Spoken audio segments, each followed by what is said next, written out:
നമസ്കാരം ഫ്രണ്ട്സ്, എല്ലാവർക്കും restart P സിയുടെ മറ്റൊരു ക്ലാസ്സിലേക്ക് സ്വാഗതം. ഇന്നത്തെ ക്ലാസ്സിൽ നമ്മൾ ഹിസ്റ്ററിയിൽ നിന്നുള്ള ഒരു പോർഷനാണ് നോക്കുന്നത്.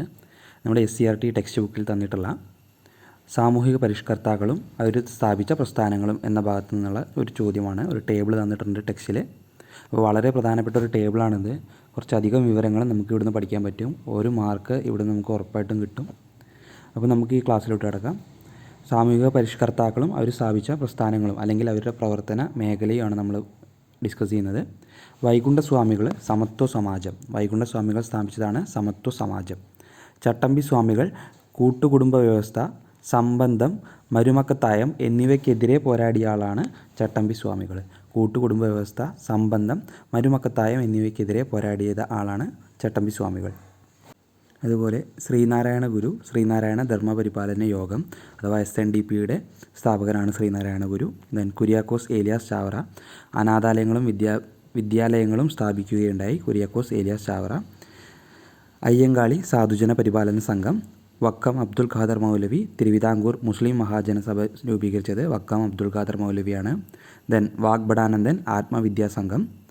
സഹോദരൻ Ayyappan Sahodara Prasthanam. Sahodaran Ayyappan Sahodara Prasthanam. Pandit KP Karuppan Araya Samajam. Pandit KP Karuppan Araya Samajam. Mannathu Padmanabhan Nair service society. Mannathu Padmanabhan Nair service society അഥവാ NSSൻ്റെ സ്ഥാപകനാണ് മന്നത്ത് പത്മനാഭൻ. VT ഭട്ടതിരിപ്പാട് യോഗക്ഷേമ സഭ. കുമാരഗുരുദേവൻ പ്രത്യക്ഷ രക്ഷാ ദൈവസഭ. പ്രത്യക്ഷ രക്ഷാ ദൈവസഭ. ഇത് മാത്രമല്ലാതെ പല പ്രസ്ഥാനങ്ങളും അഥവാ പല പ്രവർത്തനങ്ങളും വേറെ നടത്തിയിട്ടുണ്ട്. നമുക്ക് ജസ്റ്റ് ഒന്ന് അവയെ ഏതൊക്കെയാണെന്ന് നോക്കി പോവാം. സമത്വ സമാജം പോലെ തന്നെ സമപന്തി ഭോജനം നടത്തി ഐക്യവ്യവസ്ഥയെ വെല്ലുവിളിച്ച നവോത്ഥാന നായകനാണ് വൈകുണ്ഠസ്വാമികൾ. അപ്പോൾ സമപന്തി ഭോജനം വൈകുണ്ഠസ്വാമികൾ.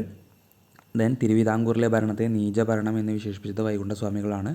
അതുപോലെ തന്നെ ബ്രിട്ടീഷ് ഭരണത്തെ വെള്ള നീചൻ്റെ ഭരണം എന്ന് വിശേഷിപ്പിച്ചതും വൈകുണ്ഠസ്വാമികൾ തന്നെയാണ്. ബ്രിട്ടീഷ് ആധിപത്യത്തെ വെളുത്ത പിശാച് എന്ന് വിശേഷിപ്പിച്ചതും അദ്ദേഹം തന്നെയാണ്.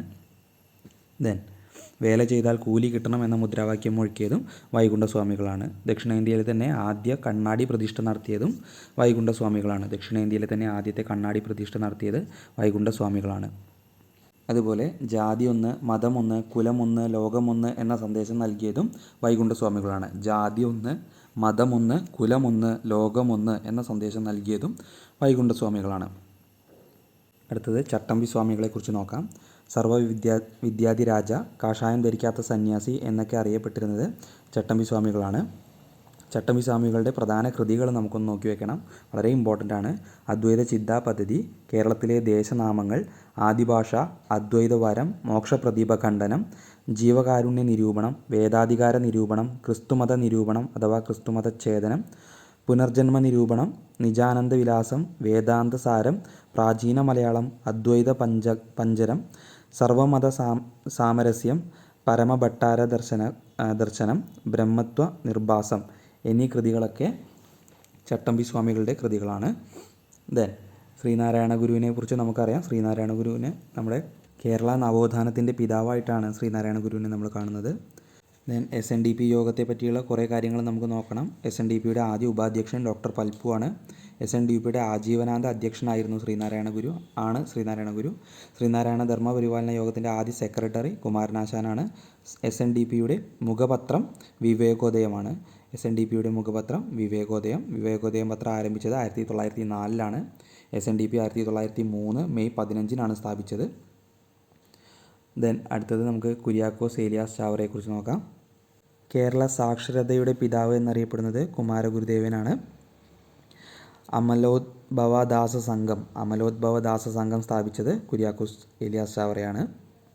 അതുപോലെ ഓരോ പള്ളിയോടൊപ്പവും ഓരോ സ്കൂൾ എന്ന സമ്പ്രദായം കൊണ്ടുവന്നത് കുര്യാക്കോസ് ഏലിയാസ് ചാവറയാണ്. പിടിയരി സമ്പ്രദായവുമായി ബന്ധപ്പെട്ട സാമൂഹിക പരിഷ്കർത്താവ് ആരെന്ന് ചോദിച്ചാലും കുര്യാക്കോസ് ഏലിയാസ് ചാവറയാണ്. ദെൻ അയ്യങ്കാളിയെക്കുറിച്ചുള്ള കാര്യങ്ങൾ നമുക്കറിയാം. വില്ലുമണ്ടി സമരം നടത്തിയത്, അതുപോലെ തന്നെ കല്ലുമാല സമരത്തിന് നേതൃത്വം നൽകിയത് ഒക്കെ അദ്ദേഹം തന്നെയാണ്.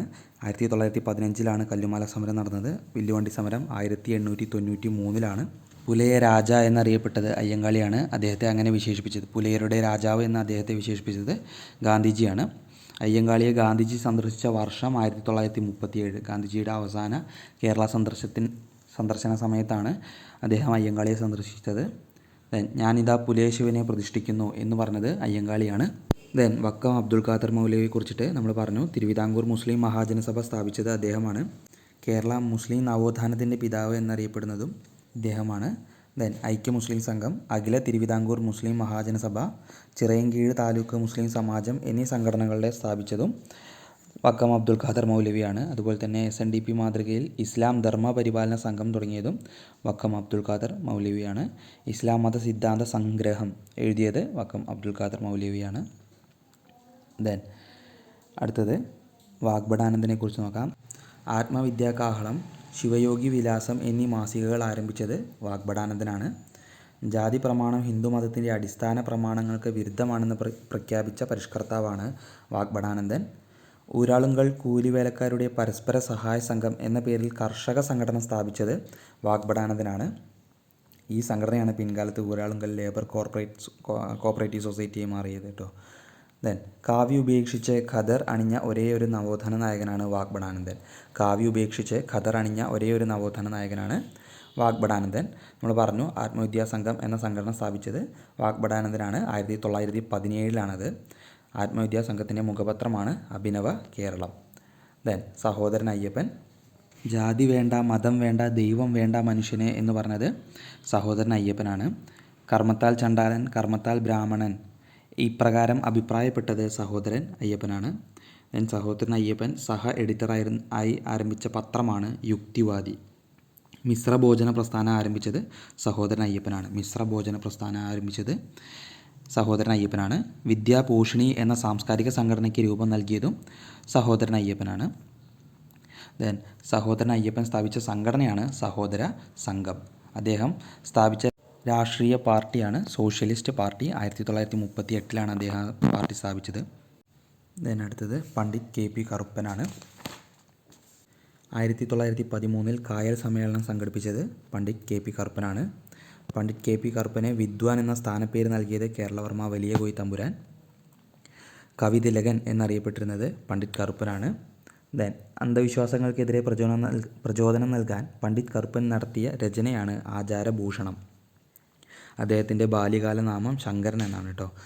ദെൻ കേരള ലിംഗൻ എന്നറിയപ്പെടുന്നത് പണ്ഡിറ്റ് കറുപ്പനാണ്. കൊച്ചി നാട്ടുരാജ്യത്ത് നിന്നുള്ള ആദ്യ സാമൂഹിക പരിഷ്കർത്താവാണ് പണ്ഡിറ്റ് കറുപ്പൻ.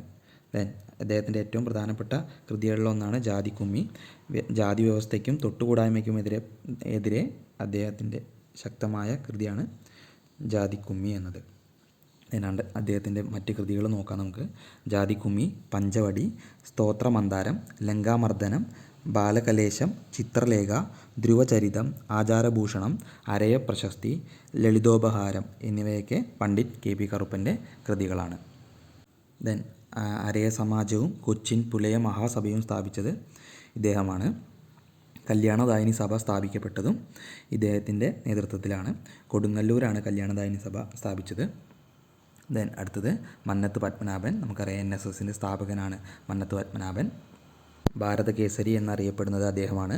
അതുപോലെ തന്നെ വൈക്കം സത്യാഗ്രഹത്തിൻ്റെ ഭാഗമായി സവർണ ജാഥ നയിച്ചത് മന്നത്ത് പത്മനാഭനാണ്.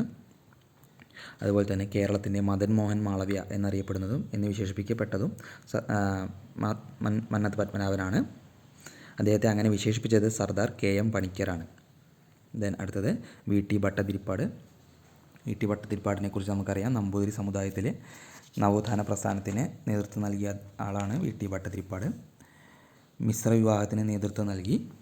അതുപോലെ തന്നെ യുവജന സംഘം എന്ന പ്രസ്ഥാനത്തിൻ്റെ അമരക്കാരനാണ് VT ഭട്ടതിരിപ്പാട്. അമ്പലങ്ങൾക്ക് തീ കൊളുത്തുക എന്ന ചെറുലേഖനത്തിൻ്റെ കർത്താവാണ് VT ഭട്ടതിരിപ്പാട്. അദ്ദേഹത്തിൻ്റെ പ്രശസ്തമായ നാടകമാണ് അടുക്കളയിൽ നിന്നും അരങ്ങത്തേക്ക്. 1929 ആ നാടകം രചിച്ചത്. ദെൻ VT ഭട്ടതിരിപ്പാടിൻ്റെ ആത്മകഥാപരമായിട്ടുള്ള കൃതിയാണ് കണ്ണീരും കിനാവും. 1970 എഴുതിയത്. യോഗക്ഷേമ സഭയ്ക്ക് രൂപം കൊടുത്തത് 1908 യോഗക്ഷേമ സഭ 1908. അടുത്തത് കുമാരഗുരുദേവനെ കുറിച്ച് നമ്മൾ പറഞ്ഞു. പ്രത്യക്ഷ രക്ഷാദൈവ സഭയ്ക്ക് നേതൃത്വം നൽകിയത് കുമാരഗുരുദേവനാണ്. അതുപോലെ തന്നെ അദ്ദേഹത്തിൻ്റെ യഥാർത്ഥ നാമം പൊയ്കയിൽ യോഹന്നാൻ എന്നാണ്. പൊയ്കയിൽ യോഹന്നാൻ. ഈ പ്രത്യക്ഷ രക്ഷാ ദൈവസഭ എന്നുള്ളത് നമ്മുടെ അടുത്ത് പൊതുവേ ചോദിക്കാറ് PRDSന് എന്നാണ് കേട്ടോ. PRDSന് നേതൃത്വം നൽകിയത് ആരാണെന്നാണ് ചോദിക്കുക. അപ്പോൾ PRDS എന്ന് പറഞ്ഞാൽ പ്രത്യക്ഷ രക്ഷാ ദൈവസഭ എന്നുള്ളതാണ്. അതുപോലെ തന്നെ ശ്രീമൂലം പ്രജാസഭയിലേക്ക് തിരഞ്ഞെടുക്കപ്പെട്ട ആളാണ് അദ്ദേഹം. 1921 അതുപോലെ തന്നെ 1931 ശ്രീമൂലം പ്രജാസഭയിലേക്ക് തിരഞ്ഞെടുക്കപ്പെടുകയുണ്ടായി. കുമാരഗുരുദേവൻ, പൊയ്കയിൽ അപ്പച്ചൻ എന്നിങ്ങനെ അറിയപ്പെടുന്നതും അദ്ദേഹം തന്നെയാണ്. ക്രൈസ്തവനോ ഹിന്ദുവുമല്ലാത്ത ദ്രാവിഡ ദളിതൻ എന്ന ആശയം കൊണ്ടുവന്ന സാമൂഹിക പരിഷ്കർത്താവാണ് പൊയ്കയിൽ യോഹന്നാൻ. ഒന്നുകൂടി നമുക്ക് ആ പ്രസ്ഥാനങ്ങളൊന്ന് നോക്കാം. സമത്വ സമാജം 1836 വൈകുണ്ഠസ്വാമികൾ നേതൃത്വം നൽകി. SNDP 1903 ശ്രീനാരായണ ഗുരുവിൻ്റെ നേതൃത്വത്തിലാണ് സ്ഥാപിച്ചത്. സാധുജന പരിപാലന സംഘം 1907 അയ്യങ്കാളി രൂപീകരിച്ചു. അരയ സമാജം 1907 പണ്ഡിറ്റ് KP കറുപ്പൻ. യോഗക്ഷേമ സഭ 1908 VT ഭട്ടതിരിപ്പാട്. പ്രത്യക്ഷ രക്ഷാ ദേവസഭ 1909 പൊയ്കയിൽ യോഹന്നാൻ. ഈ വർഷങ്ങളൂടി ഒന്ന് നോക്കി വയ്ക്കുക. ഇപ്പോൾ വർഷങ്ങളുടെ ക്രമത്തിൽ ഏതാണ് ആദ്യം ഉണ്ടായത്, ഏതാണ് അവസാനം ഉണ്ടായത് എന്ന ക്രമത്തിൽ നമ്മുടെ അടുത്ത് അറേഞ്ച് ചെയ്യാനൊക്കെ പുതിയ തരത്തിലുള്ള ചോദ്യങ്ങൾ വരുന്നുണ്ട്. അപ്പോൾ വർഷങ്ങൾ പ്രധാനപ്പെട്ടതാണ്. Nair service society NSS 1914 Mannath Padmanabhan നേതൃത്വം നൽകി.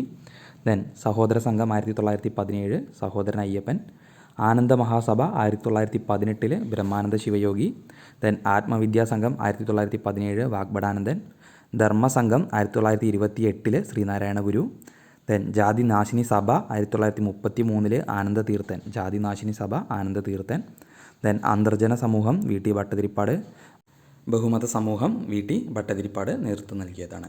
അപ്പോൾ ഇത്രയാണ് ഇന്നത്തെ ക്ലാസ്സിൽ ഉൾപ്പെടുത്തിയിട്ടുള്ളത്.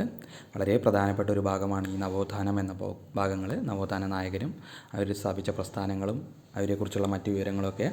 അപ്പോൾ PSCക്ക് പ്രിപ്പയർ ചെയ്യുന്ന ഏതൊരു ഉദ്യോഗാർത്ഥിയും, അത് ഏതൊരു പരീക്ഷ ആയിക്കോട്ടെ, LP UP ആയിക്കോട്ടെ, LDC LGS തുടങ്ങിയ മറ്റ് ഏത് പരീക്ഷ ആയിക്കോട്ടെ, അതിനൊക്കെ പ്രധാനപ്പെട്ടുള്ളൊരു ഭാഗമാണ്. അപ്പോൾ ഈ ഒരു ഭാഗം ഒഴിവാക്കാതെ തന്നെ പഠിക്കുക. ക്ലാസ് മുഴുവനായിട്ടും കേൾക്കാൻ ശ്രമിക്കുക. ഈ ക്ലാസ് നിങ്ങൾക്ക് ഉപകാരപ്പെട്ടു എന്ന് വിചാരിക്കുന്നു.